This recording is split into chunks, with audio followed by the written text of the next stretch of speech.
আমাদের সামনে আমাদের মঞ্চে উপবিষ্ট আছেন আজকে আমাদের দ্বিতীয় আকর্ষণ দ্বিতীয় বক্তা হযরত মাওলানা মুফতি আশরাফুজ্জামান কাসেমী সাহেব, খতিব ইমাম ও খতিব কেন্দ্রীয় প্রশাসন মসজিদ ও টাঙ্গাইল গোরস্থান জামিয়া ইসলামিয়া দারুস সুন্নাহ মাদ্রাসার সম্মানিত মুহাদ্দিস সাহেব, হযরতকে কিছু হযরতকে ওনার মূল্যবান বক্তব্য দেওয়ার জন্য অনুরোধ করছি। আসসালামু আলাইকুম ওয়া রাহমাতুল্লাহি ওয়া বারাকাতুহু। ওয়া আলাইকুম আসসালাম ওয়া রাহমাতুল্লাহ। আলহামদুলিল্লাহ নাহমাদুহু ওয়া নাস্তাঈনুহু ওয়া নাস্তাগফিরুহু ওয়া নু'মিনু বিহি ওয়া নাতাওয়াক্কালু আলাইহি ওয়া নাউযু বিল্লাহি মিন শুরুরি আনফুসিনা ومن سيئات أعمالنا من يهده الله فلا مضل له ومن يضلله فلا هادي له ونشهد أن سيدنا وسندنا وحبيبنا ومولانا محمدا عبده ورسوله أرسله بالحق بشيرا ونذيرا وداعيا إلى الله بإذنه وسراجا منيرا أما بعد فقد قال الله تبارك وتعالى في كلامه المجيد وفرقانه الحميد أعوذ بالله من الشيطان الرجيم بسم الله الرحمن الرحيم فبشر عبادي الذين يستمعون القول فيتبعون أحسنا أولئك الذين هداهم الله وأولئك هم أولو الألباب وقال رسول الله صلى الله عليه وسلم يوشك أن يأتي على الناس زمان لا يبقى من الإسلام إلا اسمه ولا يبقى من القرآن إلا رسمه صدق الله العظيم وصدق رسوله النبي الكريم ونحن على ذلك من الشاهدين والشاكرين والحمد لله رب العالمين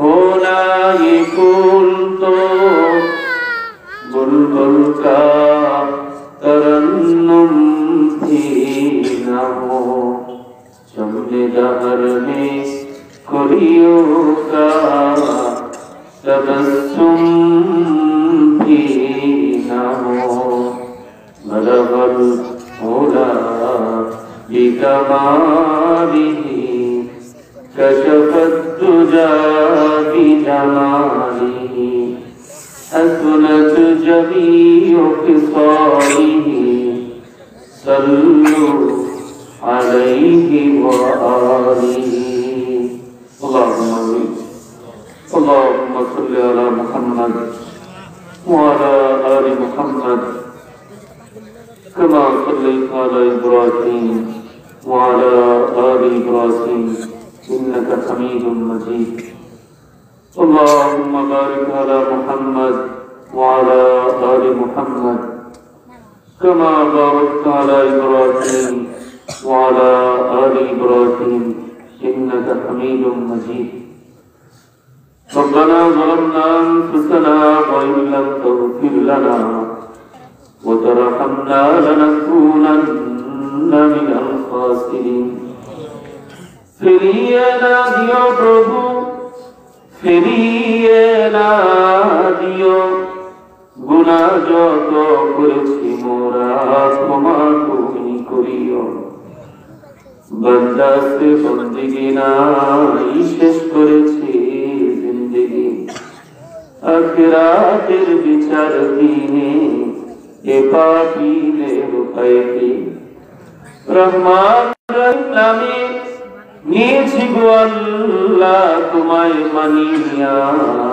কেমন করে আমাদেরকে জাহান্নামে ফেলিবা মাফ করে দাও গো প্রভু মাফ করে দাও গুনাহ যত করেছি মোরা ক্ষমা তুমি করে দাও রব্বুল ইজ্জত ওয়াল জালাল শাহী দরবারে আদালতে আলিয়াতে তোমার আল্লাহ আয় আল্লাহ আজকের এই মহতি অনুষ্ঠানে বসে তোমার কিছু নেক বান্দাদেরকে সাথে নিয়ে তোমার দরবারে আলিয়াতে রব্বুল আলামিন আয় আল্লাহ দুইটি হাত কাঙ্গালের মতো ভিক্ষুকের মতো ভিখারির বেশে তাকিয়ে দেখো রহমতের নজর দ্বারা খোদা খোদা জীবনে যত গুনাহ করেছি যত পাপ করেছি সব গুনাহ কাতার জন্য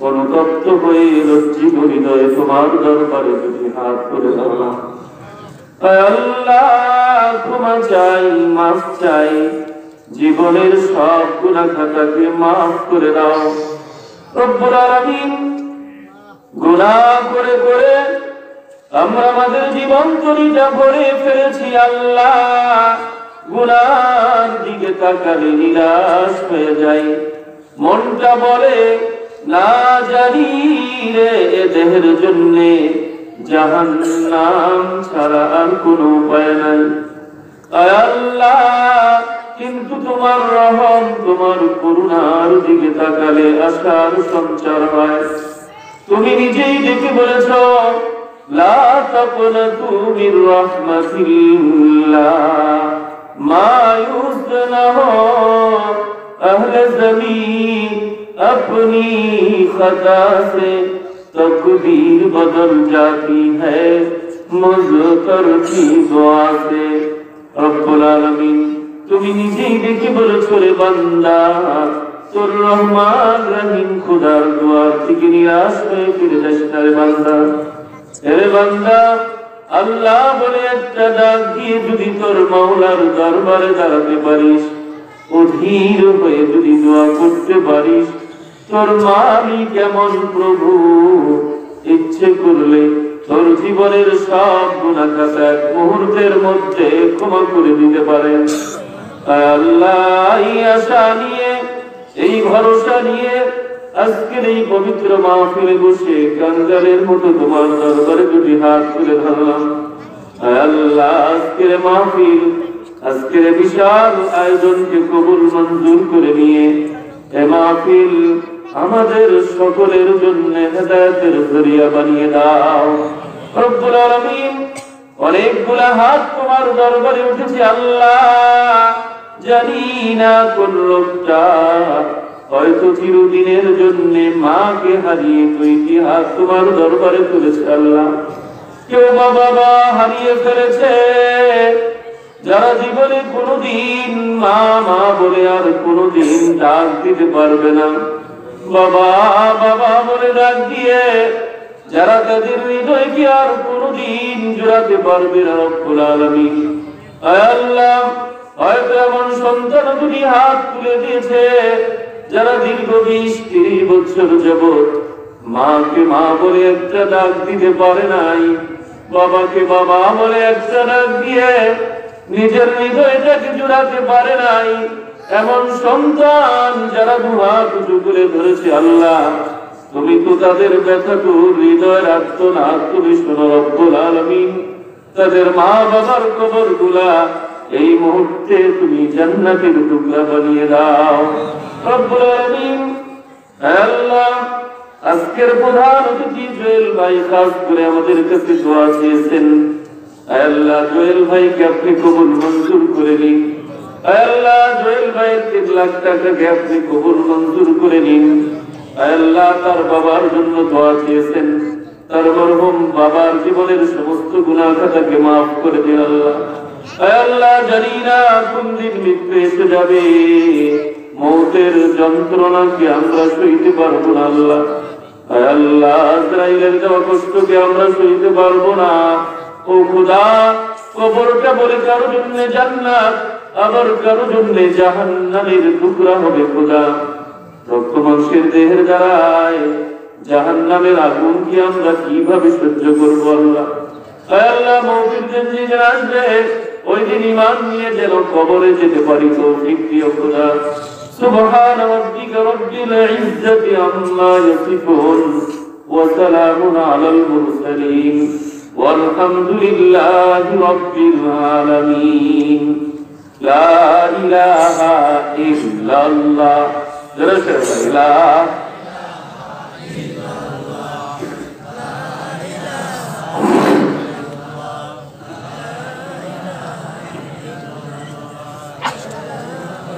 لا إله إلا الله محمد رسول الله صلى الله عليه وسلم। বাদিয়াদার মদিনাতুল উলুম হাফিজিয়া নুরানি মাদ্রাসার উদ্যোগে আয়োজিত আজকের এই বাৎসরিক তাফসীর ও কোরআন মাহফিলে অত্যন্ত শ্রদ্ধাভাজন সুনামধন্য সভাপতি मुहतरम अबू ताहिर चौधरी साहेब दामत बरकातुहुल आलिया, सभापति उत्तर माद्रासा।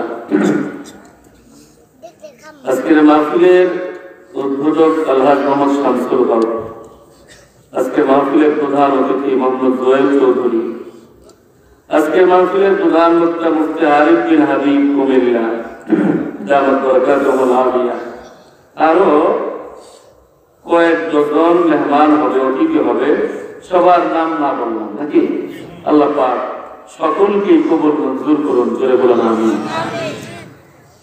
এই মহতি মাহফিলে উপস্থিত পরম শ্রদ্ধাভাজন হযরত উলামা ইকরাম, অত্যন্ত সম্মানিত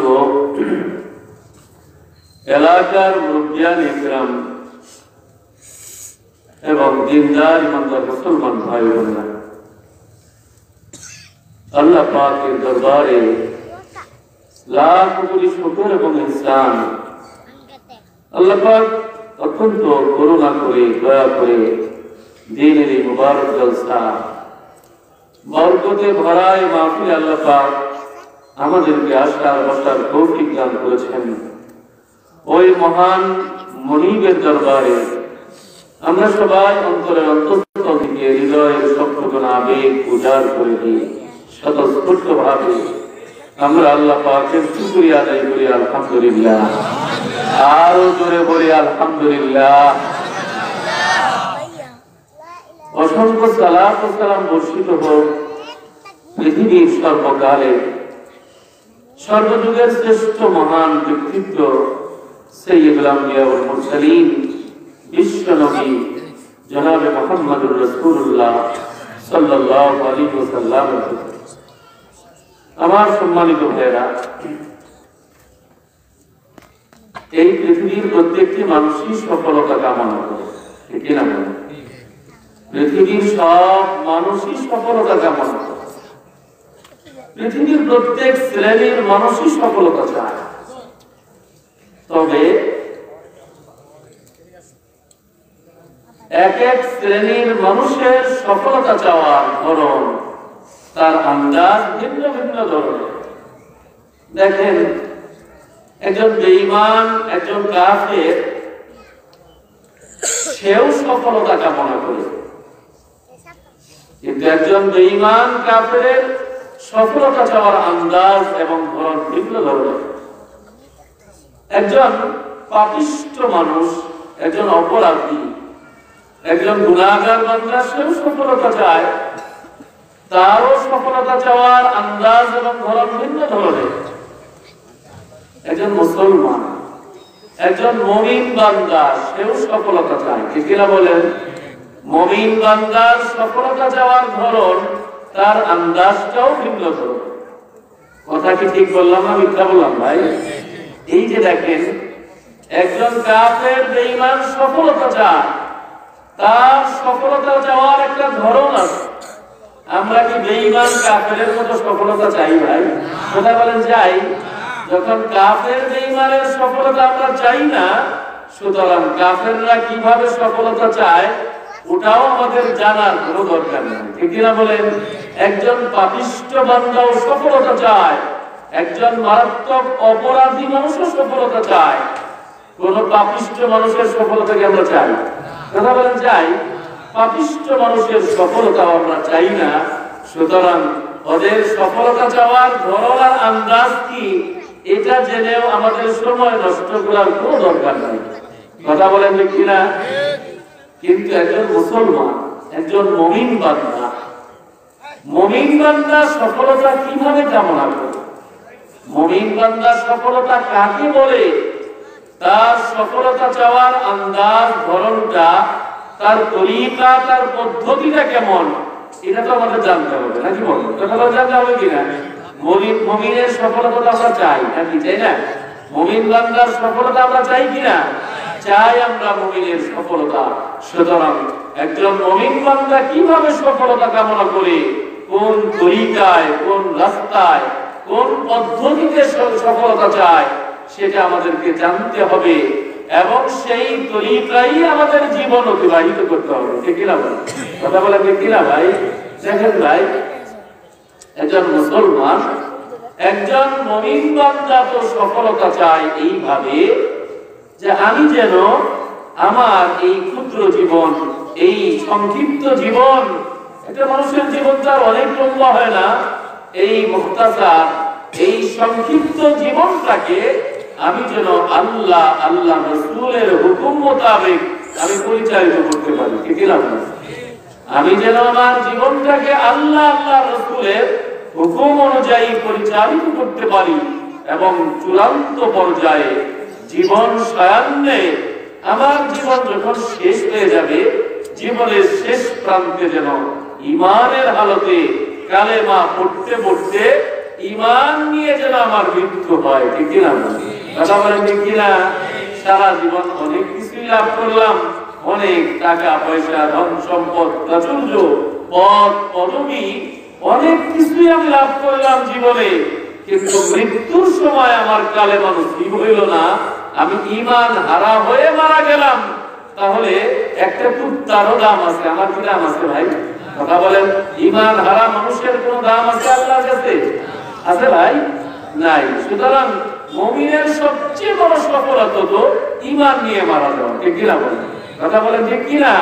যে বান্দা আল্লাহ, আল্লাহর রাসূলের হুকুম অনুযায়ী তার জীবনকে পরিচালিত করতে পারবে, ওই বান্দাকেই আল্লাহ পাক ঈমানের মৃত্যু দান করবেন। ঠিক কিনা বলেন? কথা বলেন ঠিক কিনা? এজন্যই দেখা যায় সাহাবায়ে কেরাম তালাশ করতেন, আল্লাহ নবী সাহাবীরা তালাশ করতেন, তারা খুঁজে খুঁজে বের করতেন এমন কি আমল আছে যার বেশি ফজিলত, যেই আমল করলে আল্লাহ পাক পছন্দ করেন বান্দাকে, বান্দা যেই আমল দ্বারা আল্লাহর প্রিয় পাত্র হয়ে যায়, আল্লাহর পছন্দনীয় বান্দা হয়ে যায়, এমন আমলগুলোকে সাহাবায়ে কেরাম খুঁজে খুঁজে বের করতেন। কারণ আল্লাহর প্রিয় পাত্র না হতে পারলে ঈমানের মৃত্যু নসিব হবে না। ঠিক কিনা বলেন? কথা বলেন ঠিক কিনা? এজন্য তারা তালাশ করতেন যে এমন কি আমল আছে যেই আমল আল্লাহর কাছে প্রিয়, আল্লাহর নবীর কাছে প্রিয়, যেই আমল আল্লাহর রহমতকে আকৃষ্ট করে, যেই আমল বান্দাকে টেনে টেনে জান্নাত পর্যন্ত পৌঁছায়া দেয়। জোরে বলুন সুবহানাল্লাহ। এমন আমল তারা তালাশ করছে। আমার সম্মানিত ভাইয়েরা, রাসূল আকরাম সাল্লাল্লাহু আলাইহি ওয়াসাল্লাম মদিনার মসজিদে নববীর মধ্যে বসে আছেন। রাসূলের সাথে আরেকজন বসে আছেন, তিনি হচ্ছেন ফেরেশতাদের সর্দার হযরত জিবরাইল আলাইহিস সালাম। আচ্ছা বলেন তো, দুনিয়ায় কোন অনুষ্ঠানে, কোন বৈঠকে যদি মুহাম্মদুর রাসূলুল্লাহ থাকেন আর সমস্ত ফেরেশতাদের সর্দার জিবরাইল থাকেন, এর চেয়ে দামি কোন বৈঠকে দুনিয়া আর হতে পারে? ভাই হতে পারে? হতে পারে না। বড় দামি বৈঠক এটা। নবীদের সর্দার বসে আছেন, ফেরেশতাদের সর্দার বসে আছেন, আবার মসজিদটাও তো এমন, মদিনার মসজিদে নববী, যার এক রাওয়ায়াত অনুযায়ী যেখানে অন্যান্য মসজিদে 50,000 রাকাত নামাজ পড়লে যে সওয়াব হবে, ওখানে এক রাকাত পড়লেই ওই সওয়াব আল্লাহ পাক। এত দামি মসজিদ এটা। তো দুই ব্যক্তিত্ব, এত দামি দুইজন ব্যক্তিত্ব বসে বসে তারা কোন গুরুত্বপূর্ণ আলোচনা করতেছিলেন। তো আলোচনার ফাঁক দিয়ে হযরত জিবরাইল আলাইহিস সালাম প্রিয় নবী মুহাম্মদুর রাসূলুল্লাহ সাল্লাল্লাহু আলাইহি ওয়াসাল্লামকে বলতেছেন, ইয়া রাসূলুল্লাহ, একটু তাকান তো, মসজিদে নববীর দরজা দিয়ে একটু তাকায়া দেখেন তো, ওই যে দেখা যায় আপনার প্রিয় সাহাবী আবু যর গিফারি আসতেছে। দেখেন আল্লাহর নবী আশ্চর্য হয়ে, এই বেলায় আবু যরের নাম জানে কেমনে? জিবরাইল তো আর মদিনার বাসিন্দা না, জিবরাইলের বাড়ি তো মদিনায় না, জিবরাইল তো দুনিয়ারই বাসিন্দা না, জিবরাইল তো আসমানের মাখলুক। জিবরাইলের কাছে না ফেরেশতাদের খবর থাকবে, ফেরেশতাদের নাম থাকবে তার কাছে, ফেরেশতাদের পরিচয় থাকবে। মদিনায় কোন মানুষের কি নাম, এই পরিচয় তো জিবরাইলের জানার কথা নয়। রাসূল বড়ই আশ্চর্য হয়েছে। রাসূল আকরাম সাল্লাল্লাহু আলাইহি ওয়াসাল্লাম বিস্ময়ে হতবাক হয়ে হযরত জিবরাইল আলাইহিস সালামকে বলতেছেন, জিবরাইল, আবু যর গিফারির নাম কিভাবে জানো তুমি? তুমি তো মদিনার মানুষ না, আবু যর গিফারির নাম তুমি কিভাবে জানলে? ভাইরা আমার, বন্ধুরা আমার, হযরত জিবরাইল বলেন, ইয়া রাসূলুল্লাহ, আবু যর গিফারির নাম শুধু আমি জিবরাইল ফেরেশতা কেন জানবো? আবু যর গিফারির নাম তো আকাশের সমস্ত ফেরেশতারাই জানে। জোরে বলুন সুবহানাল্লাহ। শুধু আমি জানবো কেন? সব ফেরেশতারা তার নাম জানে। আবু যরকে মদিনার মানুষেরা যেই পরিমাণ চিনে, তার পরিচয় আসমানের ফেরেশতাদের কাছে আরো বেশি স্পষ্ট। আবু যর গিফারির কথা তো ফেরেশতাদের সামনে আল্লাহ পাক স্বয়ং নিজে আলোচনা করেন। জোরে বলুন সুবহানাল্লাহ। বলেন তো, জিবরাইলের নাম শুনেই আল্লাহর নবী আশ্চর্য হয়েছে। এখন বলতেছে যে আমি একা কেন, সব ফেরেশতারাই আবু যরকে জানে। তাহলে কি বিস্ময়ের মাত্রা বাড়বে না কমবে? ভাই কথা বলেন, বাড়বে না কমবে? রাসূল তো আরো আশ্চর্য হয়ে গেছে, তার বিস্ময়ের মাত্রাটা আরো বেড়ে গেছে। ভাইরা আমার, বন্ধুরা আমার, আল্লাহর নবী, বিশ্ব নবী মুহাম্মদুর রাসূলুল্লাহ সাল্লাল্লাহু আলাইহি ওয়াসাল্লাম হযরত জিবরাইলকে বলেন, জিবরাইল, আকাশের ফেরেশতারা আবু যর গিফারিকে কিভাবে চিনে?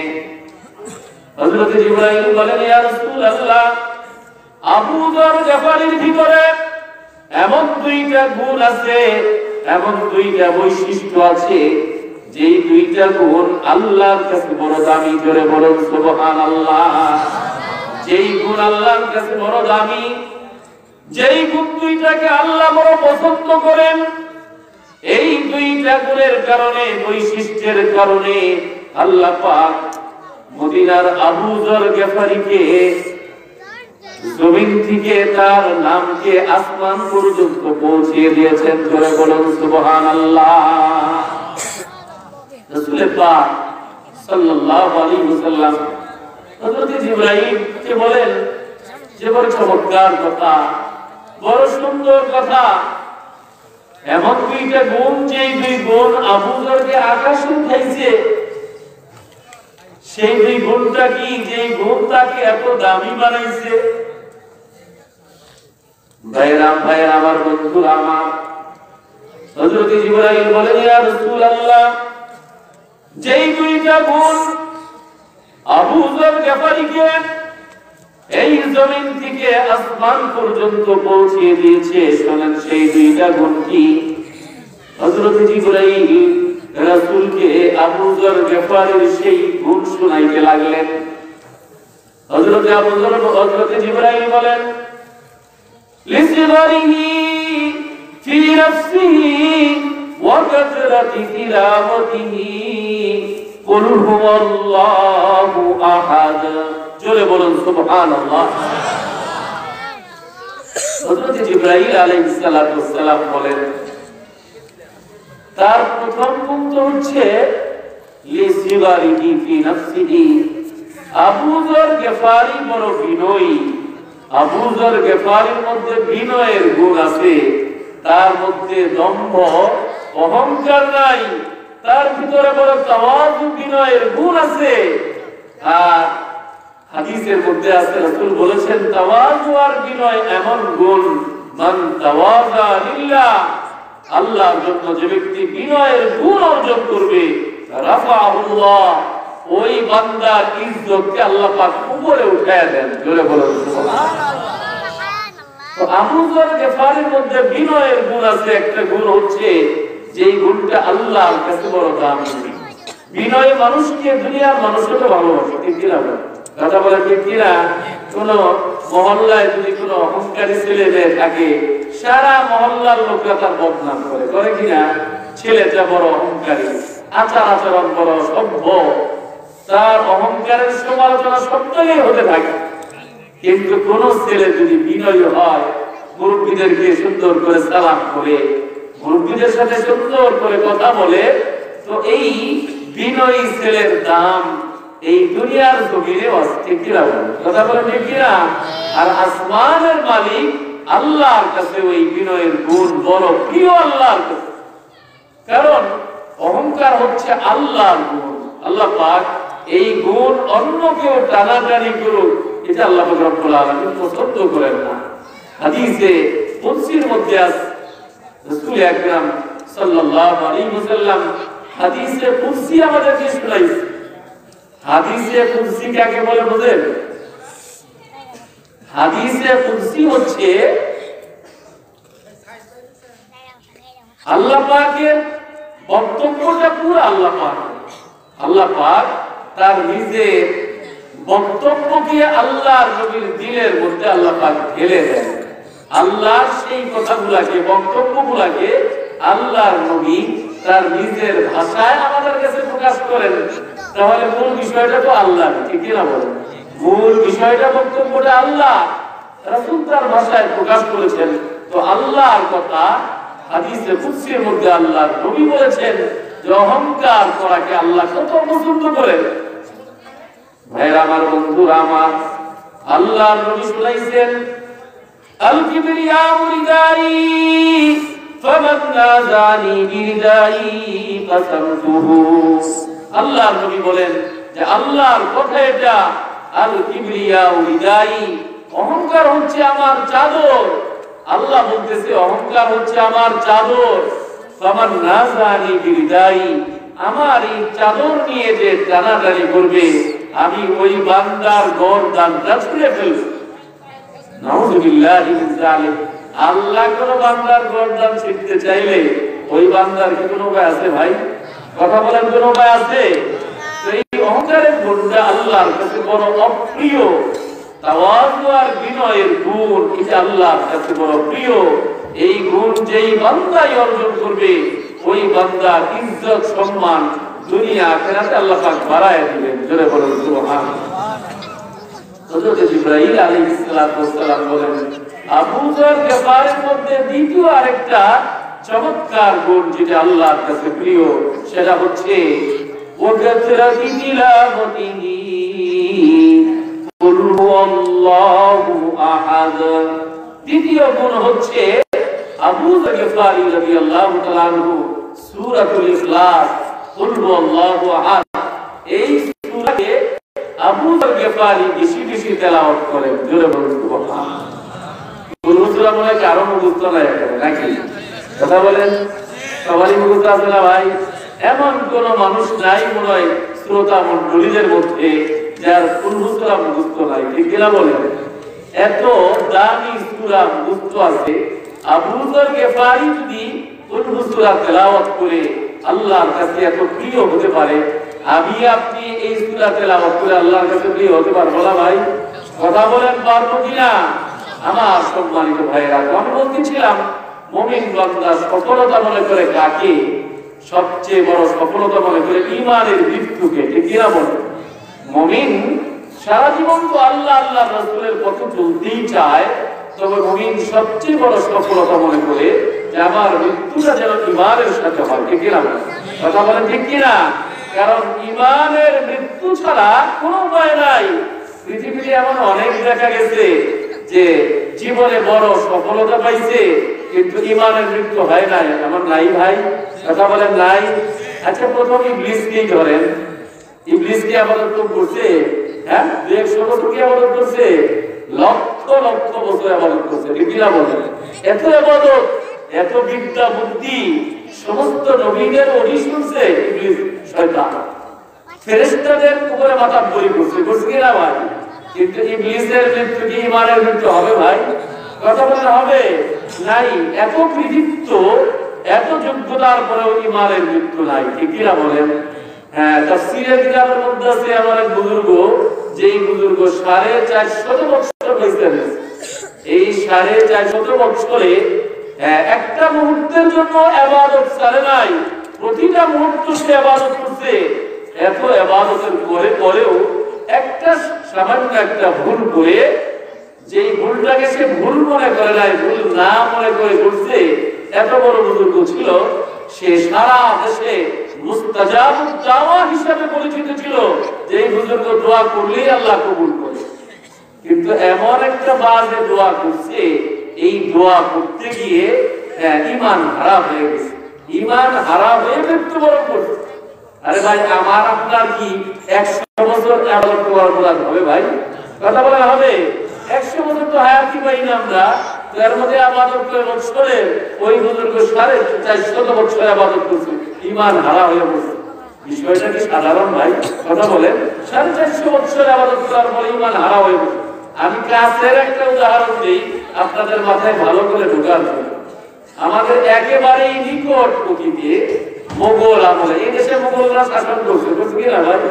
মোগল আমলে এমন 2 জন আলেম ছিল, যে আলেমরা এত বড় আলেম ছিল, এত বড় মেধাবী ছিল। মেধাটা কেমন ছিল আমি একটু সংক্ষিপ্ত ভাবে শোনাই। এই 2 আলেম 2 জন আপন ভাই ছিল। 2 ভাইয়ের মধ্যে বড় ভাই যে ছিল, তার মেধাটা ছোট ভাইয়ের চেয়ে একটু কম ছিল। মানে ছোট ভাই মানে সবচেয়ে মেধাবী ছিল। কোন জিনিস একবার শুনলে, কোন বই একবার পড়লে, কারণ মুখ দিয়ে একবার শুনলেই আর কোনদিন ভুলতো না, মুখস্থ হয়ে যাবে। একবার শুনে মুখস্থ হয়ে গেলে সাধারণ মেধা ভাই। কথা বলেন, সাধারণ মেধা। আর বড় ভাই যেটা আরেকটু কম, কম মানে আমাদের মতো না আর কি। উনি একবার নয় 2 বার শুনলে মুখস্থ হয়ে যায়, কোনদিন ভোলে না। অনেক মেধাবী কিনা ভাই? এই 2 আলেম এত মেধাবী, আর কিন্তু এত বড় প্রতারক আর জালেম ছিল এই আলেম 2টা, যারা এরা দেশের সমস্ত মানে বাদশার সাথে তাদের সম্পর্কের কারণে, মোগল বাদশার সাথে তাল্লুকের কারণে দেশের সব কবি সাহিত্যিকের ঘুম হারাম করে গেছে। কিভাবে হারাম করছে? আগের যুগের নিয়ম ছিল, কবিরা বাদশার প্রশংসা করে কবিতা লিখত, তো বাদশা খুশি হয়ে অনেক টাকা দিয়ে দিত। এটা ছিল তাদের চরিত্র। তো তো কোন কবি যখন বাদশাহকে এসে বলছো, বাদশাহ আমি আপনার নামে একটা চমৎকার কবিতা লিখছি, একটা কবিতার বই রচনা করছি। তো বাদশাহ খুশি হয়ে বলতেন, ভালো কথা, ঠিক আছে, আগামীকালকে আমি দরবার সাজাবো, মন্ত্রী মিনিস্টাররা সব থাকবে, তুমি আইসা ওই দরবারে শোনাবা, তাহলে এটা আরো সুন্দর হবে, ভালো কথা। তো পরের দিন দরবার সাজছে, তো কবি এসে তার কবিতা বাদশার প্রশংসা গাথা সেই কবিতা শুনে। কথা বুঝতে পারছেন তো ভাই? তো যেই ভাইয়ের একবার শুনলে মুখস্থ হয়ে যায়, ওই ভাই দাঁড়ায় বলতেছে, মহামান্য বাদশাহ এই কবি তো মিথ্যাবাদ, বুঝে বলতেছে এই কবিতা ও রচনা করছে, এই কবিতা ও রচনা করে না, এটা তো আমার রচনা। বলেন তো কেমন আশ্চর্যের কথা, সে রচনা করে বলতেছে আর না করতেছে মিথ্যাবাদী বানাইতেছে এই কবিকে। তো বাদশাহ বলতেছে, তুমি লেখছো শোনাও দেখি, তোমার মধ্যে বললেই কি আমরা বিশ্বাস করবো? তুমি শুনাইতে পারলে না আমরা বিশ্বাস করবো? তো বেটার মেধা তো তুমি একবার শুনলে মুখস্থ, দাঁড়ায় দরবারে শুনাই দিচ্ছে পুরা কবি। এখন কি অবিশ্বাস করার কাজ আছে ভাই? আবার আরেক দালাল করেছে, বড় ভাই দুইবার শুনলে মুখস্থ হয়, কবির কাছে একবার শুনছে, ছোট ভাইয়ের কাছে আরেকবার শুনছে, দুইবার শুনলে আরো মুখস্থ হয়ে গেছে। এবার বড় ভাই দাঁড়ায় বলতেছে, যাবো না, আমার ভাই ঠিক বলছে, আমার ভাই সত্য বলছে, এই কবিতাটা আসলে আমার ভাইয়েরই, মানে তুমি যারা কেমনে দেখেন আমিও শোনাই দিই দেখেন। তো দুইবার শুনছে, মুখস্থ হয়ে গেছে, বাদশার দরবারে বড় ভাইও কবিতা শোনায় গেছে। কবিদের ঘুম হারাম হয়েছে কিনা ভাই? যেই কবিতা লেখে তার কবিতাই বাতিল করে নিজের নামে চাই না, কেমনটা আউট দেখে। এরা দুই ভাই সব কবি সাহিত্যিকদের সাহিত্য আর কবিতাকে এরা চিন্তাই করে। তো সব কবি সাহিত্যিকরা তারা এর বিরুদ্ধে খেপে গেছে, তাদের অবস্থা খুব পেরেশান তারা এদের এই আচরণে। আবার এত বড় আলেম ছিল ভাই, ইতিহাস বলে যে এই দুই ভাই কোরআন কারীমের তাফসীর লিখছিল, পুরা কোরআন শরীফের তাফসীর ব্যাখ্যা লিখছে, এটাও তাদের ভারতীয় ভাষায় নয়, হিন্দিতে উর্দুতে নয়, বরং আরবি ভাষায় লিখছে। আরবি ভাষায়ও এমন রচনা করছে যা পৃথিবীতে কিয়ামত পর্যন্ত এখন পর্যন্ত কেউ পারে নাই, আর ওই রকম রচনা কিয়ামত পর্যন্ত কেউ পারবেও না। কারণ এমন রচনা কি দেখছেন কখনো যে আরবি ভাষায় দুই ধরনের শব্দ, কিছু আছে নোক্তাওয়ালা, কিছু আছে নোক্তা ছাড়া, আছে না ভাই? কথা বলা আছে কিনা? অর্ধেক শব্দ নোক্তাওয়ালা, অর্ধেক শব্দ নোক্তাওয়ালা।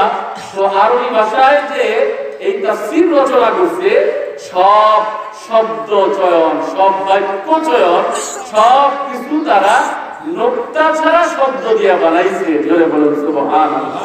এটা কত বড় কঠিন কাম! এটা আমাদের এখানে মঞ্চে যারা আলেমরা আছে, জিজ্ঞেস করেন যে হুজুর দয়া করে 1 ঘন্টা টাইম দিলাম, আপনি 5টা বাক্য, ছোট ছোট বড় দরকার নাই, 5টা আরবি বাক্য রচনা করে দেখাবেন আমাকে, যার মধ্যে কোনো নোক্তা ছাড়া, নোক্তাওয়ালা শব্দ থাকবে না, নোক্তা ছাড়া শব্দ হইতে হবে। আমার তো বিশ্বাস একটা বাক্য বানাতে পারে কিনা, এমন কঠিন কাজ। তাহলে কেমন মেধাবী ছিল ভাই বলেন? এত বড় দুইজন আলেম, দেখেন তাদের এই বিদ্যা বুদ্ধি, তাদের এই ইবাদত লাভ কি? এরা মারা গেছে ঈমান হারা হয়ে। জোরে বলুন নাউযুবিল্লাহ।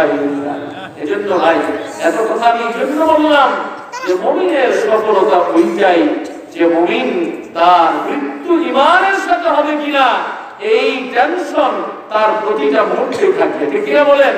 কারণ বলা যায় না, একটা মুহূর্ত বলা যায় না যে কখন মানুষ কিভাবে কোন বেয়াদবির কারণে আল্লাহর সাথে কোন আচরণ আর কোন আমলের কারণে মানুষ আল্লাহর রহমতের নজর থেকে দূরে সরে যায় আর ঈমান হারা হয়ে পড়া যায়। এটা আমাদের চোখের সামনেও দেখি আমরা, ঠিক কিনা বলেন? এজন্য এটা বড় বড় স্পর্শকাতর জায়গা।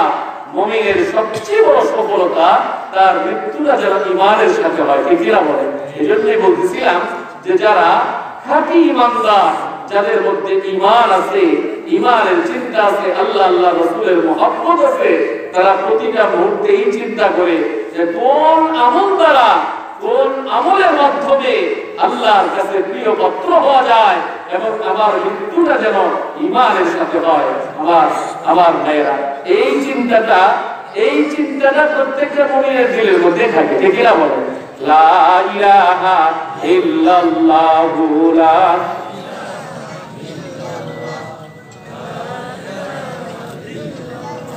লা ইলাহা ইল্লাল্লাহু মুহাম্মাদুর রাসূলুল্লাহ সাল্লাল্লাহু আলাইহি ওয়াসাল্লাম। তোমার সম্মানিত ভাইরা, এজন্য আমাদের পূর্বসূরি যারা মুমিন মুসলমান, তারা প্রতিটা মুহূর্তে তালাশ করতেন যে কোন আমল আল্লাহর কাছে যাওয়া যাবে আর কোন আমলে খুশি হয়ে আল্লাহ পাক ঈমানের মৃত্যু আমাকে দান করবে। আমার সম্মানিত ভাইরা, ফিলিস্তিনের একজন বৃদ্ধা মহিলা তার তিনজন ছেলেকে সাথে নিয়ে মক্কাতে আসছে হজ করার জন্য। তো হজের সমস্ত কার্যক্রম শেষ করছে। এরপরে হঠাৎ করে এই বৃদ্ধা মহিলা তার ছেলেদের কাছ থেকে বিচ্ছিন্ন হয়ে গেছে, মানে হারায় গেছে। তো হজের মৌসুমে এত ভিড় থাকে, এই অবস্থায় মানুষ হারিয়ে গেলে কেমন কঠিন অবস্থা হয়। তো বুড়ি মহিলাও বড় অসহায় অবস্থায় হয়ে গেছে, কি করবে, কোথায় যাবে, অত্যন্ত অসহায় অবস্থায় এই বুড়ি মহিলা মক্কার একটা পাহাড়ি এলাকায় পাহাড়ের পাদদেশে বসে আছে, চিন্তা করতেছে, আল্লাহর কাছে দোয়া করতেছে যে এই অবস্থা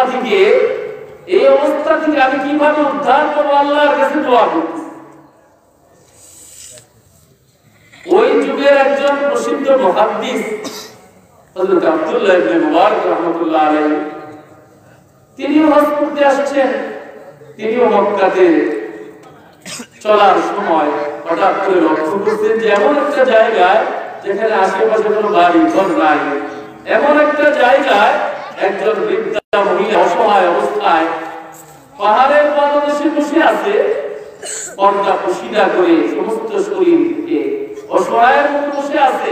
তার অবস্থা দেখেই বোঝা যাচ্ছে মহিলা বড় পেরেশান অবস্থায় আছে।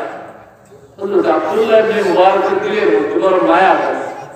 ওই যুগটাও ছিল ভালো, এই যুগের অবস্থার মতো ছিল না যে চোখের সামনে এই রাস্তায় ছিনতাইকারীরা ধইরা কাউকে মারতেছে, তার সব ছিনিয়ে নিচ্ছে, হাজার মানুষ রাস্তায় দাঁড়িয়ে আছি, আমরা সাহায্যের জন্য এগিয়ে যাব না। কিন্তু ওই যুগটা এমন ছিল না, মানুষের মধ্যে মহব্বত ছিল, দরদ ছিল, মানুষের ভালোবাসা ছিল। হযরত আব্দুল্লাহ ইবনে মুবারক এই অসহায় মহিলাকে, এই বুড়িকে সাহায্য করা যায় কিনা, হযরত আব্দুল্লাহ ইবনে মুবারক রাহমাতুল্লাহ আলাইহি তার কাছে গিয়েছেন যে তার অবস্থা জেনে সাহায্য করা যায় কিনা। হযরত আব্দুল্লাহ ইবনে মুবারক তাকে সালাম করলেন। তো তাকে যখন সালাম করছেন, হযরত আব্দুল্লাহ ইবনে মুবারক তিনি অপেক্ষা করতেছেন সালামের জবাব দিলে, তারপর তাকে জিজ্ঞেস করবো বাড়ি কোথায়। হযরত আব্দুল্লাহ ইবনে মুবারক বলেন, আমি যখন তাকে সালাম করলাম, মহিলা আমরা যেভাবে সালামের জবাব দিই ওইভাবে দেয় না, তবে অর্থটা ওই সালামের মতো। মহিলা কেমনে জবাব দিছে, হযরত আব্দুল্লাহ বলতেছেন, মহিলা জবাব দিছে, সালামুন কাওলাম মির রাব্বির রহিম, দয়াবান মেহেরবান রবের তরফ থেকে তোমাকেও সালাম। জোরে বলুন সুবহানাল্লাহ। জবাবটা তো সালামের মতোই হয়েছে, কিন্তু ওয়ালাইকুম আসসালাম বলে না। হযরত আব্দুল্লাহ বড় আশ্চর্য হয়েছেন। এরপরে আব্দুল্লাহ ইবনে মুবারক বলতেছেন, বুড়িমা, এখানে নাই কোনো বাড়ি ঘর, কোনো হাট বাজার কিছু নাই, মানুষের কোনো আনাগোনা নেই। এমন একটা নীরব নিস্তব্ধ পরিবেশে, এমন এলাকায় একা একা আপনি কেন বসে আছেন? তার অবস্থা জানার জন্য জিজ্ঞেস করছেন। হযরত আব্দুল্লাহ ইবনে মুবারক বলেন, আমি যখন তার অবস্থা জানতে চেয়েছি, মহিলা আবার আমাদের মতো জবাব দেয় নাই। মহিলা আবার জবাব দিতেছে, বলতেছে, মাই ইউদলিলিল্লাহু ফালা হাদিয়া লা, যাকে আল্লাহ পাক পথ হারা করেন তাকে পথ দেখাবার আর কেউ থাকে না। কোরআন শরীফের একটা আয়াত, কিন্তু অর্থটা এমন যে এই অর্থ দেখে হযরত আব্দুল্লাহ ইবনে মুবারক আয়াত শুনেই বুঝে ফেলেছেন যে মহিলা আসলে হজ করতে এসেছিল। মহিলা তার আপনজনদের কাছ থেকে বিচ্ছিন্ন হয়ে গেছে, হারায় গেছে, এই কথাটাই সে আমাকে বোঝাতে চাচ্ছে। ভাইয়েরা আমার, বন্ধুরা আমার, হযরত আব্দুল্লাহ ইবনে মুবারক এবং বুড়ি মহিলাকে বলতেছেন, বুড়িমা আমি তোমাকে সাহায্য করতে চাই, কোন সমস্যায় তুমি আছো, তোমার বাড়ি কোথায়, তোমার পরিচয় আমাকে দাও, তোমার ঠিকানা আমাকে বলে দাও, আমি যদি তোমার সেই অবস্থা জানতে পারি আমি আমার সাধ্য অনুযায়ী তোমাকে আমি সাহায্য করব। হযরত আব্দুল্লাহ ইবনে মুবারক রাহমাতুল্লাহ আলাইহি তার বাড়ির ঠিকানা, তার লোকেশন, তার অবস্থা জানার জন্য যখন ঠিকানা জিজ্ঞেস করছেন, তো ঠিকানা আমরা যেভাবে বলি আমার নাম এই, বাপের নাম এই, গ্রাম এই, অমুক জেলা, এইভাবে জবাব দেয় নাই। মহিলা তার বাপ দাদার ঠিকানা বলতেছে, কিন্তু ধরনটা কেমন চমৎকার দেখে আমার ভাইরা। মহিলা তার ঠিকানা বলতেছে, কেমন চমৎকার বলার ধরন। মহিলা তার ঠিকানা বলতেছে, কোরআন শরীফের ভিতর থেকে আয়াত বের করে তার ঠিকানা বলতেছে। মহিলা ঠিকানা বলে, সুবহানাল্লাযী আসরা বিআবদিহি লাইলান মিনাল মাসজিদিল হারাম ইলাল মাসজিদিল আকসা। জোরে বলুন সুবহানাল্লাহ। এই আয়াত পরে মহিলা ঠিকানা বলছে, দেখেন সুবহানাল্লাযী, তিনি একজন পবিত্র সত্তা। আল্লাযী আসরা বিআবদিহি, যিনি তার বান্দাকে, বান্দা বলতে অর্থাৎ মুহাম্মদুর রাসূলুল্লাহ সাল্লাল্লাহু আলাইহি ওয়াসাল্লামকে রাতের বেলায়, আসরা অর্থ রাতের বেলায় সফর করানো, মিনাল মসজিদিল হারাম ইলাল মসজিদিল আকসা, রাতের বেলায় মসজিদুল হারাম থেকে মসজিদুল আকসায় সফর করিয়েছেন। জোরে বলুন সুবহানাল্লাহ। কি একটা চমৎকার আয়াত। রাসূল আকরাম সাল্লাল্লাহু আলাইহি ওয়াসাল্লামের মেরাজের যে কয়েকটা পার্ট, তার একটা পার্ট এটা, অর্থাৎ একটা পার্ট ছিল রাসূল আকরাম তার চাচাতো বোন উম্মে হানির ঘর থেকে প্রথমে হাতিমে, মক্কার হাতিমে, কাবা শরীফের হাতিমে, এবং হাতিম থেকে সেই বাইতুল মুকাদ্দাস পর্যন্ত যে সফরটা, এটা হচ্ছে প্রথম পার্ট। এই পার্ট এই অংশটুকু এই মহিলা তেলাওয়াত করছে। কিন্তু দেখেন কেমন মেধাবী, এই নারীও বড় হাফেজ ছিল, বড় আলেম ছিল, আর যার সাথে কথা বলতেছে উনি অনেক বড় মুহাদ্দিস, বড় আলেম। এই আয়াত শুনে তার ঠিকানা বুঝে ফেলেছে, তার অবস্থা বুঝে ফেলেছে। মানে এই আয়াত শুনে আব্দুল্লাহ ইবনে মুবারক বুঝতে পেরেছেন এই বৃদ্ধা মহিলা এই জিলহজ মাসে হজ করার জন্য আসছিল। তো হজের যত কার্যক্রম সব সে আদায় করেছে।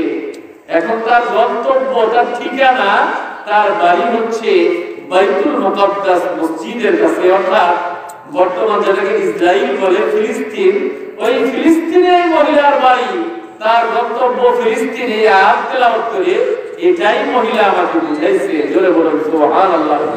দেখেন ভাই, একজন নারী অথচ কেমন মেধাবী, কত বড় হাফেজ, কত বড় আলেম। আমার মা বোনেরা খেয়াল করে শুনেন, একজন নারীও ইবাদতের দিকে কেমন উচ্চায় বুঝতে পারে, কেমন প্রতিটা মুহূর্তকে আমলের মধ্যে কাজে লাগায় একজন নারী।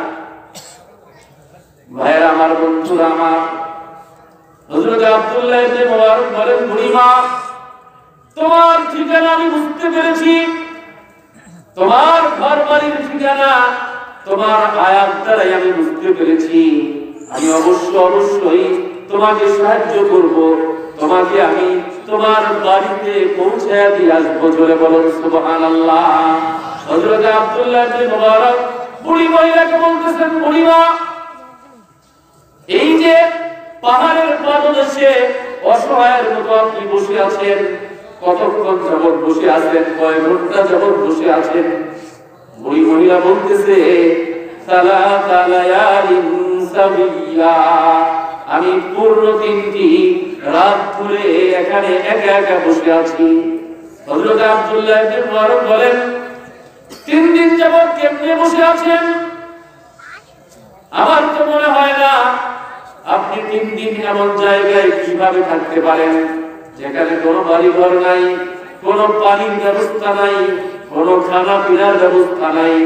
একজন মানুষ 3 দিন না খেয়ে কোনো পানি পান না করে কিভাবে থাকতে পারে? হযরত আব্দুল্লাহ ইবনে মুবারক যখন এই কথাগুলো বলছেন, মহিলা বলতেছে, হুয়া ইউতঈমুনি ওয়া ইয়াসকিন।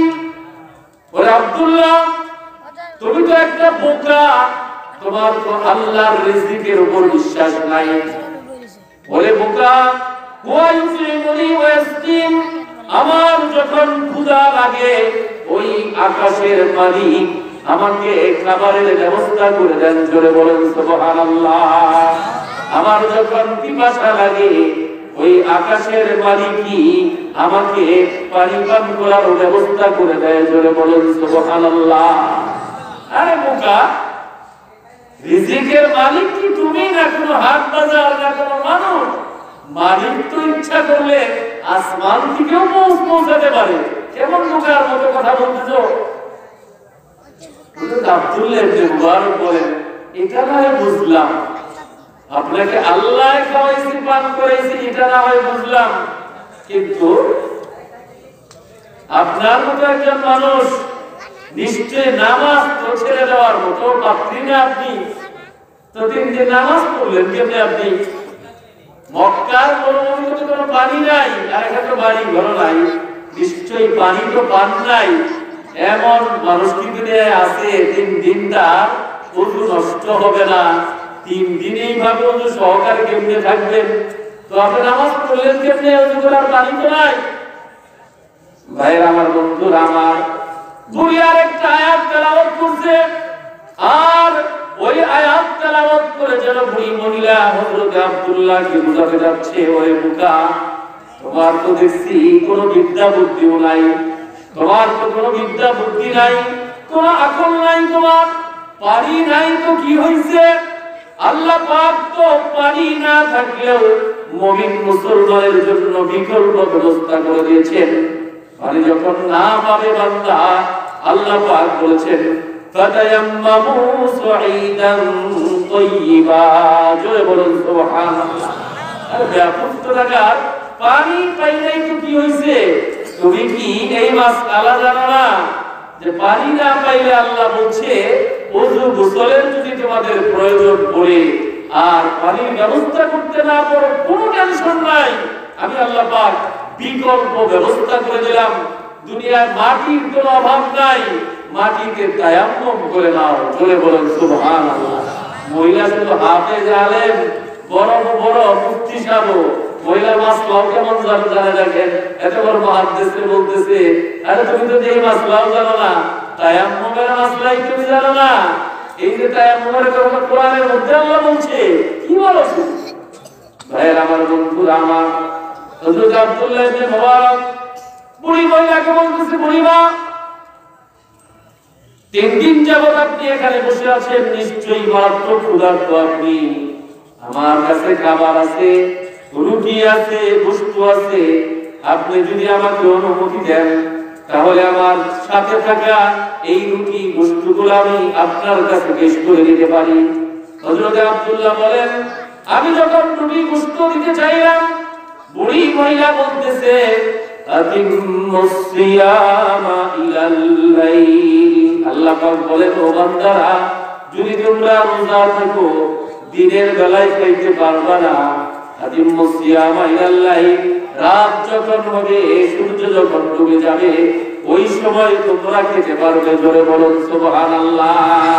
এই আয়াত তেলাওয়াত করে বুড়ি মহিলা বুঝাইতেছে, বাবা, তুমি খাবার দিতে চাও, ক্ষুধা আছে আমার, তোমার খানা খাবো তো এখন তো পারবো না, কারণ আমি তো রোজা রাখছি, 3 দিন বিপদে পড়ে আছি, 3 দিন যাবি তো আমি রোজা রাখছি, তো আজকেও তো রোজা রাখছি। আমি রোজা রাখলে তো দিনের বেলায় খাওয়া যায় না বাবা, তোমার রুটি গোশত দিতে চাও, তো সন্ধ্যা বেলায় সূর্য ডুবলে তখন কি আমি খাবো। জোরে বলুন সুবহানাল্লাহ। ভাইয়ের আমার, বন্ধু আমার, হযরত আব্দুল্লাহ বলতেছে, বুড়িমা কি বলো, এটা তো রমজান শরীফের মাস না, এটা তো জিলহজের মাস, আপনি কি এর রোজা রাখছেন? কিসের রোজা? রমজানের মাসই না, কি বলেন রোজা রাখছেন? হযরত আব্দুল্লাহ মনে করছেন, দেখি এই বুড়ি রমজান মাসে রোজা তো না, এটা তো রমজান মাস না। দেখি বুড়ি এখন কিভাবে জবাব দেয়। কিন্তু বুড়ি এত বড় হাফেজ, এত বড় পাক্কা হাফেজ, বুড়ির সাথে সাথে কোরআন কারীমের সমুদ্রের মধ্যে ডুব দিয়ে হযরত আব্দুল্লাহর জবাব সাথে সাথে তালাশ করে বের করে নিয়ে আসছেন। জোরে বলুন সুবহানাল্লাহ। বুড়ি বলতেছে রোজার মাসটা ঠিক আছে, তো কি হইছে? ফামান তাতাওয়া খায়রান ফাইন্নাল্লাহা শাকিরুন আলীম। এটা আয়াত তেলাওয়াত করে দিচ্ছে যে আল্লাহ পাক বলে যারা যারা সওয়াব, বেশি সওয়াব লাভ করার জন্য, বেশি বেশি আরো নেকি লাভ করার জন্য যারা নফল ইবাদতের প্রতি যত্নবান হয়, আল্লাহ পাকও ওই বান্দাদের বড় মূল্যায়ন করেন, কদর করেন। ওই বান্দার মান মর্যাদা জান্নাতে আল্লাহ পাক বাড়ায় দেন। জোরে বলুন সুবহানাল্লাহ। তো তোমার তো বেটা চিন্তা নাই কোনো, আমার তো বড় চিন্তা, মরার চিন্তা, ইমানের চিন্তা, আখিরাতের চিন্তা। এজন্য বেশি বেশি রোজা রাখার চেষ্টা করতেছি। তুমি একটা বোকার মতো বলা কথা বলতেছো, তো তোমার টেনশন নাই, আমার টেনশন আছে। আমার ভাইয়েরা, হযরত আব্দুল্লাহ বলতেছেন বুড়িমা, আরে এটাও তো মাসআলা। মানুষ যখন ভ্রমণে থাকে, সফরে থাকে, আপনিও তো সফরে এসেছেন হজ করার জন্য। সফর অবস্থায় অনেক কিছুই তো আল্লাহ পাক কনসিডার করেছেন। সফর অবস্থায় নামাজকে হাফ করে দিয়েছেন, সফর অবস্থায় রোজাও আল্লাহ পাক শিথিল করছেন। কোন মুসাফির যদি সফর অবস্থায় চায় কষ্ট আমি রোজা রাখবো না, মুসাফিরের জন্য রোজা ভাঙ্গা জায়েজ আছে, গুনাহ হবে না। শুধুমাত্র পরবর্তীকালে একটা রোজার বদলা একটা রোজা রাখলেই হবে, কোনো গুনাহগার হবে না। তো এটা তো আপনি তো সফরে আছেন, আপনার জন্য এই নফল রোজা রেখে কষ্ট করার কি দরকার? হযরত আব্দুল্লাহ মনে করছেন এই জবাব কোথায় পাবে মহিলা, কিন্তু হযরত আব্দুল্লাহ জানে না বুড়ি কত বড় পাক্কা হাফেজ, কত বড় আলেম। বুড়ি আবার ডুব দিয়েছে কোরআনের সাগরে, সাথে সাথেই আরেকটা আয়াত ডুব দিয়ে বের করে নিয়ে আসছে। বুড়ি বার বলতেছে ওয়া আনতাসুমু খায়রুল লাকুম ইন কুনতুম তা'লামুন। জোরে বলুন সুবহানাল্লাহ। আল্লাহ পাক বলেন কত যে সওয়াব। আরে রোজা রাখলে আল্লাহ যে কত খুশি হয়, রোজা রাখলে কত যে নেকি আল্লাহ পাক দেয়। বান্দারা যদি এটা জানতো তাহলে রোজা না রাখা, রোজা রাখাকে বেশি তারা পছন্দ করতো। জোরে বলুন সুবহানাল্লাহ। রোজা বাদ দিয়া রোজা রাখাটাকেই তাদের কাছে পছন্দনীয় হইতো। তো হযরত আব্দুল্লাহ ইবনে মুবারক বিভিন্ন ভাবে চেষ্টা চলতেছিল, কথা বলতেছিলেন, চাচ্ছিলেন বুড়িকে সাহায্য করি এবং বুড়ি দেখি একটু তার অবস্থাটা স্বাভাবিকভাবে জানতে পারি কিনা। কিন্তু বড় বিস্ময়কর এই বুড়ি একটা কথাও স্বাভাবিক কথা বলে না। কথা বলে কোরআন শরীফের আয়াতে কথা বলে। হযরত আব্দুল্লাহ ইবনে মুবারক একটু রাগ করছে না। আর বুড়ি মা, তুমি তো বড় আশ্চর্য বুড়ি, তুমি তো কোনো কথাই মানতে চাও না। আমি তুমি বলছো বিপদে, তোমাকে আমি সাহায্য করতে চাই। তা একটা মানুষ সাহায্য করতে চাইলে তার একটা কথা শুনতে হবে না? তুমি একটা আলেম বইরা আসো, যাই জিজ্ঞেস করি যে তোমার আয়াত তেলাওয়াত তো আমার মতো স্বাভাবিক কথা বলতে পারো না? হযরত আব্দুল্লাহ রাগ করে যখন এই কথা বলছেন, তো মনে করছেন এই কথার জবাব বুঝি স্বাভাবিক ভাষাই দিবে। এখন আর কোরআন শরীফের এই রাগের জবাব কোরআনের মধ্যে কোথায় রেখে দিয়েছে আল্লাহ তাআলা। কিন্তু বুড়ি কেমন পাকনা বুড়ি, আর কেমন বিচক্ষণ, কেমন মেধাবী, আর কেমন বিদ্যা বুদ্ধিওয়ালী এই বুড়ি, সাথে সাথে তার রাগেরও জবাব দিচ্ছে। হযরত আব্দুল্লাহকেও সাইজ করছে যে বোকা তুমি আসলে বোকা, তোমার কোনো ভয় নাই। তোমার না মৃত্যুর ভয় আছে, না কবরের ভয় আছে, না হিসাবের ভয় আছে। একবারে পুরা নসিহত এবং শক্ত উপদেশ দিয়ে দিয়েছেন। জোরে বলুন সুবহানাল্লাহ।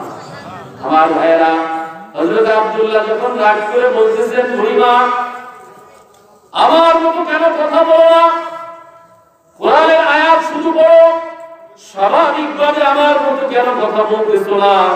বুড়ি মহিলা জবাব দেয় কি দেখেন, বুড়ি বলতেছে কেন বলি না, শোনো, মা ইয়ালফিযু মিন কাওলিন ইল্লা লাদাইহি রাকীবুন আতীদ। জোরে বলুন সুবহানাল্লাহ। আরে গাধা কোথাকার, আরে কথা যে মুখে আসে তাই বলো, ভক ভক করতেই থাকো। এটা কি জানো প্রত্যেকটা কথার জবাব যে আল্লাহর কাছে দিতে হবে? কোরআনের আয়াত কইরা চলে দিছে, মা ইয়ালফিযু মিন কাওলিন ইল্লা লাদাইহি রাকীবুন আতীদ। মানুষের মুখ দিয়ে যে ভাষা বের হচ্ছে, যত শব্দ, যত বাক্য, আমরা তো কত কথা বলি, ঠিক না ভাই? কথা বলি কিনা? এই মধ্যে রাগ উঠলে কত মানুষকে গালি দিয়ে দেয়। মানুষকে এমন গালি দেয় যে কলিজার শিরা ফেলায় মানুষকে। মানুষের বিরুদ্ধে গোপনে ষড়যন্ত্র করি, বুদ্ধি দিয়ে ক্ষতি করার কত কথা এই মধ্যে বলি কিনা ভাই? অথচ কোরআন বলতেছে, মা ইয়ালফিযু মিন কাওলিন ইল্লা লাদাইহি রাকীবুন আতীদ। তোমার এই মুখ দিয়ে, এই জবান দিয়ে যত কথা বের হচ্ছে, মনে রেখো একটা কথা বাদ যাবে না। আল্লাহ ফেরেশতা নিযুক্ত করে রেখেছেন, তোমার প্রত্যেকটা কথা রেকর্ড করতেছে, মনিটরিং করতেছে, একটা কথা বাদ যাবে না। কিয়ামতের ময়দানে তোমার প্রত্যেকটা কথার জবাব আল্লাহর কাছে দিয়ে তারপরে সামনে বাঁচতে হবে। ওয়াজ কি অনেক করার দরকার পড়ে ভাই? কথা বলেন, একটা মানুষ যদি চোখ বন্ধ করে চিন্তা করে যে জীবনে কোরআনের এই আয়াতের উপর যদি আমি আমল করি, জীবনে কতগুলা কথা বলছি, এই জবান দিয়ে কত মানুষের ক্ষতি করছি, প্রত্যেকটার হিসাব যদি আল্লাহর কাছে দিতে হয়, আমার কি উপায় আছে? কথা বলেন, উপায় আছে? এই বুড়ি মহিলা কিন্তু কত বড় উপদেশ দিয়ে দিচ্ছে, দেখেন আয়াত তেলাওয়াত করছে, তার প্রশ্নের জবাবও দিয়ে দিছে, আবার কত বড় দামি উপদেশটাকে দান করে দিছে। ভাইরা আমার, বন্ধুরা আমার, হযরত আব্দুল্লাহ ইবনে মুবারক বলতেছেন, বুড়িমা তোমার অনেক কিছুই তো আমি জানলাম, আরেকটা বিষয় আমি জানতে চাই, কোন গোত্রের লোক, আরবের কোন কবিলার লোক তুমি? তোমার গোত্রের নামটা কি একটু বলবা নাকি? হযরত আব্দুল্লাহ ইবনে মুবারক বলেন, আমি যখন তার গোত্রের নামকে জিজ্ঞেস করলাম, বুড়ি মহিলা বলতেছে, লা তাকফু মা লাইসা লাকা বিহি ইলম। যেই বিষয়ে জানতে নাই এমন বিষয়ের পিছনে তোমরা লেগো না। মানে মহিলা বলতেছে, এটা কি প্রশ্ন করলা তুমি? আমি কোন গোত্রের লোক, এটা দিয়ে তোমার লাভ কি? আমি একটা অসহায় মহিলা বিপদে পড়ছি, বিপদে পড়ে না তোমার সাথে কথা বলতেছি, তুমি একটা গায়ের মাহরাম পুরুষ, তোমার সাথে তো কথা বলাই ঠিক না, বিপদে না কথা বলতেছি। আবার যত অনর্থক অদরকারি কথা আমার গোত্রের নাম দিয়ে তুমি কি করবা? এই প্রশ্নটা তোমার কি ভয় নাই? হযরত আব্দুল্লাহ ইবনে মুবারক বলতেছেন, বুড়িমা ভুল হয়ে গেছে, দয়া করে আমাকে তুমি মাফ করে দাও। হযরত আব্দুল্লাহ মনে করছেন, মাফ তো চাইলাম, বুড়ি দেখি মাফ করে কেমনে? তার মাফ করাটা কি কোরআনের মধ্যে আল্লাহ রেখে দিয়েছে নাকি? হযরত আব্দুল্লাহ বলেন, না না। সাথে সাথে এই মহিলা কোরআনের আয়াত বের করে আনছে। মহিলা বলতেছে, লা তাসরিবা আলাইকুমুল ইয়াওমা ইয়াগফিরুল্লাহু লাকুম। আজকে তোমাদের প্রতি কোনো তিরস্কার নাই, আল্লাহ পাক তোমাদেরকে maaf করে দিবেন। জোরে বলুন সুবহানাল্লাহ। হযরত আব্দুল্লাহ ইবনে মুবারক বলতেছেন, বুড়িমা আমার কাছে একটা উট আছে, আমি তোমাকে সাহায্য করতে চাই, তুমি যদি রাজি হও তাহলে আমার এই উটের উপর সওয়ার করায়া উটের লাগাম ধরে টাইনা তোমাকে তোমার বাড়ি যত দূরেই হোক না কেন, যত হাজার মাইল দূরে হোক না কেন, তোমার বাড়িতে আমি পৌঁছে দিয়ে আসবো। তুমি রাজি আছো? আমার ভাইয়েরা, বুড়ি রাজি আছে কেমনে বলে দেখেন। বুড়ি বলতেছে, ওমা তাফআলু মিন খাইরি ইয়ালামুল্লাহ। আল্লাহ পাক বলেন, ও বান্দারা, তোমরা যত নেক আমল করো, যত ভালো আমল করো, তোমরা আল্লাহ পাক সব কিছুর জানতা। তোমাদের ভালো আমলগুলোকে সব আল্লাহ জেনে থাকেন। চলে বলুন সুবহানাল্লাহ। মানে আয়াত বলে বুঝাইছে রাজি আছে, আমি বিপদে পড়ছি না, বুঝো না, আমি রাজি আছি। আর এটাও শুনে রেখো যে একজন অসহায় মানুষকে সাহায্য করলে আল্লাহ পাক বড় খুশি হন। আল্লাহ পাক তোমাকে বড় নেকি দান করবেন। জোরে বলুন সুবহানাল্লাহ। হযরত আব্দুল্লাহ ইবনে মুবারক তার এই আয়াত শুনে তিনি বুঝতে পেরেছেন যে মহিলা রাজি আছে। তো উটটা টেনে টেনে নিয়ে মহিলার সামনে দাঁড় করাই দিয়েছে। ঠিক আছে সোয়ার হন, উটের উপর উঠেন, আপনাকে নিয়ে বাড়িতে বসে দিয়ে আসি। তো উটটা সামনে নিয়ে দাঁড় করাই দিয়েছে, দাঁড়ায় দিয়েছে। তো মহিলাও চুপ করে দাঁড়ায় আছে। অনেক সময় চলে যায়, মহিলা নড়াচড়া করে না, তো তাই দাঁড়ায় আছে। হযরত আব্দুল্লাহ দাঁড়ায় আছে, উটও দাঁড়ায় আছে, বুড়িও দাঁড়ায় আছে, ওঠে না। আমার ভাইয়েরা, হযরত আব্দুল্লাহ বলেন, বুড়িমা তোমার আয়াত শুনে তো আমি বুঝতে পেরেছি তুমি আমার প্রস্তাবে রাজি হইছো, আমার উটের উপর সওয়ার হয়ে বাড়িতে যাবা, কিন্তু উট তো তোমার সামনে দাঁড় করায় দিলাম, উটের উপর তো তুমি সওয়ার হইতেছো না, কারণটা কি? এবার বুড়ি মহিলা বলতেছে, কুল্লিল মুমিনিনা ইয়াগুদ্দু মিন আবসারিহিম। আল্লাহ পাক বলেন, ও রাসূল, মুমিন পুরুষদেরকে বলে দাও তারা যেন তাদের দৃষ্টিকে নিজের দিকে করে রাখে, কোন মহিলা মানুষ দেখলে যেন হা করে ছায়া না রাখে। মহিলা মানুষের দিকে হা করে ছায়া রাখা যায় আছে, কথা বলা যায় আছে। মানে বুড়ি মহিলা আয়াত করে পর্দা শিখেছে, পর্দার নসিহত করছে যে তোমার প্রস্তাব হলো সুন্দর, তুমি তো মানুষটাও বড় ভালো, তোমার সব কিছু তো ঠিক আছে, উটটাও তুমি আমার সামনে দাঁড় করাই দিছো আমাকে ভাড়ার জন্য, কিন্তু তোমার তো দেখি ভদ্রতা সভ্যতা নাই।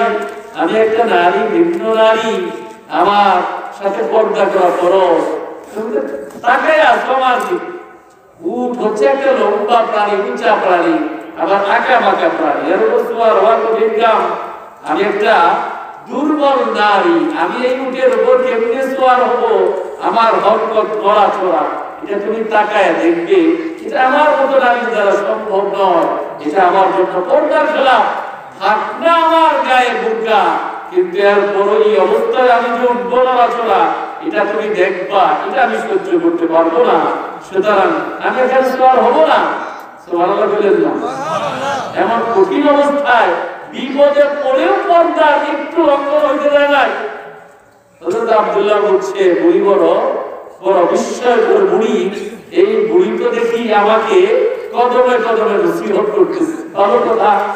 হযরত আব্দুল্লাহ ইবনে মুবারক এবার তার দৃষ্টিকে অন্যদিকে ঘুরেছে, বুড়ি ভালো করে সোয়ার উটের উপরে, অন্যদিকে তাকায় গেছেন, বুড়ি মা উঠে। এবার আমার ভাইয়েরা, হযরত আব্দুল্লাহ অন্যদিকে তাকাইছে, বুড়ি এবার সোয়ার হইতে গেছে। উট তো একটা উঁচা প্রাণী, তার উপর সোয়ার হওয়া আমি আপনি পারবো না, যাদের অভ্যাস নাই তারা পারবে না। বুড়ি যদিও আরবি মহিলা অভ্যাস আছে, বুড়ি মহিলা সোয়ার হইতে গেছে। উটের আবার স্বভাব হচ্ছে মালিক ছাড়া অন্যকে চিনে না। উট তো দেখতেছে আব্দুল্লাহ আমার মালিক, আব্দুল্লাহ তো উঠে না, বুড়ি উঠে কেন? বুড়ি তো আমার মালিক না, আমার মালিক ছাড়া তো আমি আমার পিঠে উঠতে দিব না।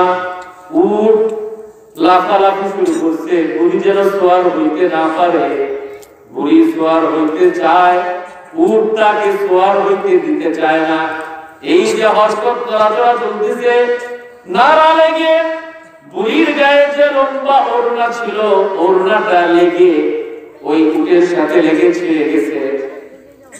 কেমন বিপদের মুহূর্তে, এমন অবস্থায় নতুন আরেকটা বিপদ, তার কাপড় ছিঁড়ে গেছে, কেমন একটা বিপজ্জনক পজিশন।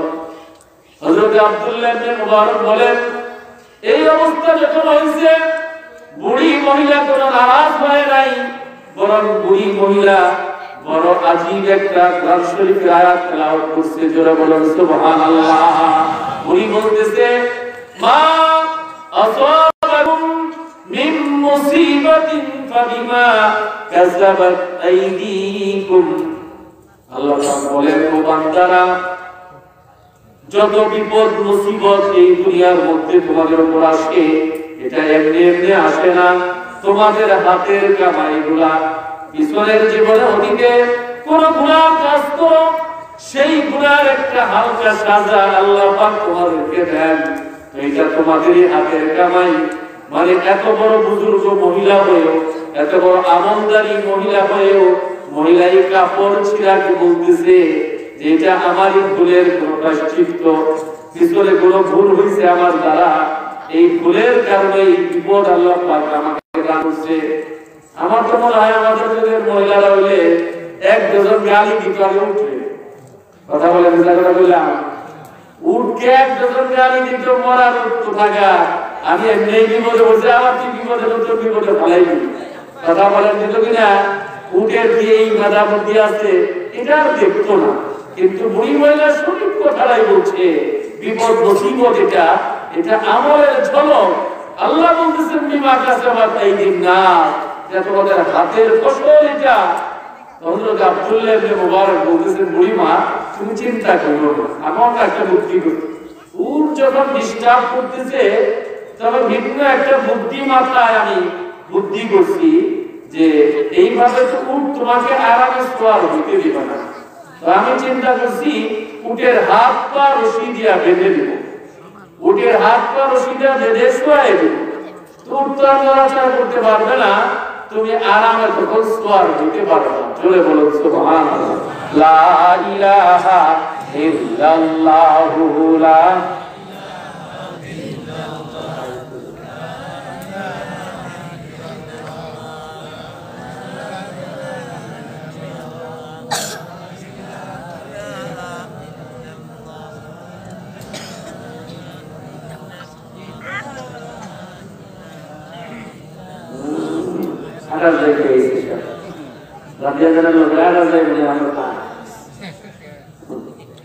নাম নিতে কত কষ্ট।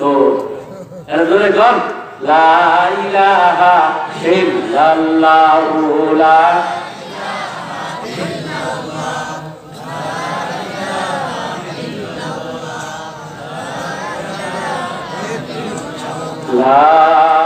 ইলাহা ইল্লাল্লাহু মুহাম্মাদুর রাসূলুল্লাহ সাল্লাল্লাহু আলাইহি ওয়াসাল্লাম। হযরত আব্দুল্লাহ আমরা ক্যান্সেল করে দেয়, একাই বেঁধে দিচ্ছি। যখন বাধার কথা বলছে মহিলার সাথে সাথে জবাব দিছে, কিন্তু আমাদের মতো না, কোরআন শরীফ থেকে জবাব দিবে। কি জবাব? মহিলা বলতেছে বাবা খামনাহা সুলাইমান। আল্লাহ পাক বলেন এইসব কৌশল, এইসব হিকমত, এইসব বিষয়ের সমাধান আমি নবী সুলাইমানকে শিখিয়ে দিয়েছিলাম। জোরে বলুন সুবহানাল্লাহ। হযরত আব্দুল্লাহ ইবনে মুবারক হাত পা বেঁধে উটকে মহিলার সামনে বসিয়ে দিয়েছেন। মহিলা উটের উপর আরামে শোয়ার হয়েছে। আর শোয়ার হওয়ার সাথে সাথেই নবীজি যে সুন্নত শিখাইছেন, যানবাহনে উঠে যে সুন্নত আদায় করতে হয়, সেই সুন্নত মহিলা বলে নাই। মহিলা পড়তেছে সুবহানাল্লাযী সাখখারা লানা হাযা ওয়া মা কুন্না লাহু মুকরিনিন ওয়া ইন্না ইলা রাব্বিনা লামুনকালিবুন। জোরে বলুন সুবহানাল্লাহ। এটা যানবাহনের দোয়া না ভাই? কথা বলে যানবাহনের দোয়া কিনা? গাড়িতে চললে এই দোয়া পড়তে হয়, রিকশায় চললে এই দোয়া পড়তে হয়, প্লেনে চললে এই দোয়া পড়তে হয়। এটা যানবাহনের দোয়া, এটা নবী শিখাইছে। তো এটা পড়তে মহিলা। এবার মহিলা সওয়ার হইছে, হযরত আব্দুল্লাহ ইবনে মুবারক উটের লাগাম ধরে রাস্তা দিয়ে টানতেছেন।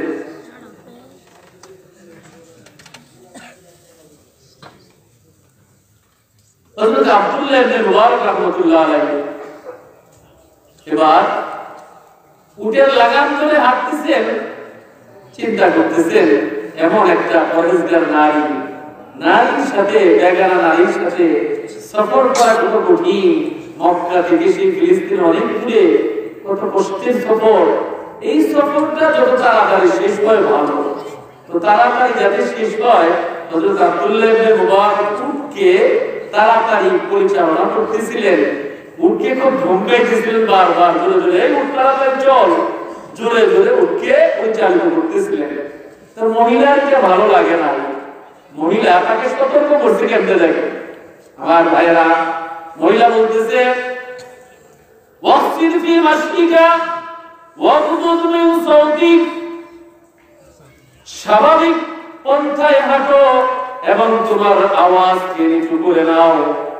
ওরে বোকা, তুমি এইভাবে চিৎকার করতেছো, আমার ভয় লাগতেছে, আমি একটা বেগানা নারী, নারীরা তো এমনি কমজোর দুর্বল হয়, পুরুষ যদি জোরে জোরে চিৎকার করে নারীদের দিলের মধ্যে বড় ভয় লাগে। আবার যেভাবে উট চালাইতেছ, উট এমন প্রাণী যখন চলে বড় নড়াচড়া করতে থাকে, এইভাবে তুমি যদি জোরে জোরে উট চালাও আমি নির্ঘাত উটের উপর থেকে পড়ে মারা যাব। এজন্য নসিহত করছে 2 টাকাটা ভাই, আস্তে আস্তে চলো, জোরে জোরে চলা যাবে না। আবার তুমি চিৎকারও করতে পারবা না, জোরে জোরে ধমক দিতে পারবা না উঠকে, এটা আমার দিলের মধ্যে তোমার ঘাত লাগে। হযরত আব্দুল্লাহ লজ্জা পেয়ে এবার গতিকে কমায় দিয়েছেন, আস্তে আস্তে উট চালাইতেছেন। হযরত আব্দুল্লাহ যে মোবারক আস্তে আস্তে উট চালায়, কিন্তু ভালো লাগতেছে না, আওয়াজও না কইরা দিছে, জোরে জোরে কথাও বলা যাবে না। হযরত আব্দুল্লাহ যে মোবারক কি করবে এবার? আস্তে আস্তে জোরে তো বলাই যাবে না, কবিতা পড়তেছে। কি করতেছে ভাই? আর ওই কবিতা পড়তেছে, কিন্তু আওয়াজ করে বললে তো বিপদ আছে, বুড়ি ধরবে। এবার আস্তে আস্তে গুনগুন কইরা কবিতা পড়তেছে, বুড়ি আবার রাগ করছে। বুড়ি বলতেছে ফাকরাউ মা তায়াসসারা মিনাল কুরআন, কোরআন থেকে যা সহজ মনে হয় তাই পড়ো। মানে মহিলা বুঝাই দিছে ওই কবিতা পড়লে লাভ কি? কোন হাদিসে তো নাই কবিতা পড়লে নেকি দেওয়া হয়। তুমি কবিতা পড়ো কেন? সময় কেন নষ্ট করতেছো? সময়কে কাজে লাগাও। বরং কবিতা না পড়ে কোরআনের যা মুখস্থ আছে তাই পড়তে থাকো। জোরে বলো সুবহানাল্লাহ। তাহলে লাভ হবে, রাস্তাও শুনবে, আর কোরআন তেলাওয়াত করলে আল্লাহর রহমত নাযিল হতে থাকবে। আমার সম্মানিত ভাইরা, আমাদের আজকের প্রধান মেহমান এসে গেছেন। উনি থাকতে আর কথা লম্বা করা ঠিক নয়। আমি এখনই আমার কথাকে শেষ করছি। ওয়া আলহামদুলিল্লাহি রাব্বিল আলামিন। আসসালামু আলাইকুম ওয়া রাহমাতুল্লাহি ওয়া বারাকাতুহু।